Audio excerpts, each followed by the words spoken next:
Hello, everyone. Today we are going to explore a very interesting and important chapter in European history, the Age of Revolutionaries. We will be looking at the story of some very brave people who risked everything for their ideas of liberty and of nationhood. And they often had to work in secret, in the shadows, against the powerful empires of that time. Okay, let's start by looking at this picture. It's a drawing from around 1820, and it's called the Club of Thinkers. Now, what is the first thing you notice? You can see that all the men have their mouths covered up. They are muzzled, and the sign above them is asking a question. How long will thinking be allowed to us? This one picture, it perfectly shows the feeling in Europe after 1815. It was a time of strict conservatism, where new ideas, especially ideas about freedom, were considered very, very dangerous. So to understand this period properly, we are going to break it down into 5 parts. First, we will look at this new conservative order.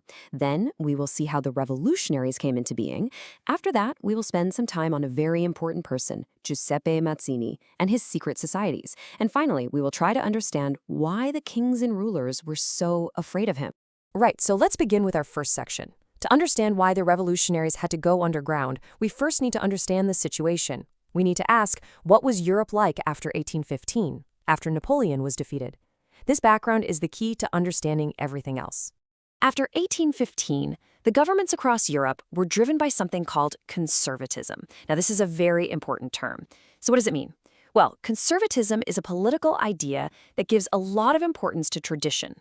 The conservatives of that time believed that the old established institutions, like the monarchy, meaning the king, the church, and the way society was structured, all of this had to be protected. They were very afraid of sudden, quick changes. These conservative governments or regimes were autocratic. That means the rulers had total power. They did not allow anyone to criticize them or disagree with them. They even put strict censorship laws in place to control what people could read in newspapers, books, or see in plays. And why did they do all this? Because their main goal was to stop the ideas of liberty and freedom that had spread because of the French Revolution. But you see, all this fear and control, it had an effect that the conservatives did not expect. It didn't stop people from thinking.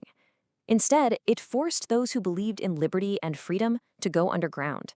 They had to work in secret. And from these shadows, a new kind of person emerged, the revolutionary. So how did they organize themselves? They formed secret societies. Now, please remember this term. It is very important for your exams. A secret society was basically an underground group. It was formed to train revolutionaries and to spread their ideas about liberalism and nationalism, all in secret, without the government knowing about it. So what did it mean to be a revolutionary in those days? It really meant you were committed to 2 main things. First, to oppose the monarchy, that is, the rule of kings. And second, to fight for the creation of nation-states. This is the idea that people who share a common culture and history should have their own independent country. Now, from all of these revolutionaries that were active during this period, we are going to focus on one of the most famous and important figures. He was an Italian man who became a symbol for this fight for a new Europe. And that individual was the Italian revolutionary Giuseppe Mazzini. Please remember his name. It is very, very crucial for this topic. So, who was Mazzini? Well, he was born in Genoa in 1805. When he was a young man, he joined a secret society called the Carbonari, but of course, his activities got him into trouble. When he was just 24 years old, he was sent into exile for trying to start a revolution in his homeland. But being thrown out of his country, it did not stop him. Let's try to understand what he believed in. First, Mazzini believed that God had created nations to be the natural way for people to live. He looked at his own country, Italy, which was divided into many small states, and he believed it was meant to be one single unified republic. He felt that only if Italy was united could Italians be truly free. And most importantly, Mazzini was completely against monarchy.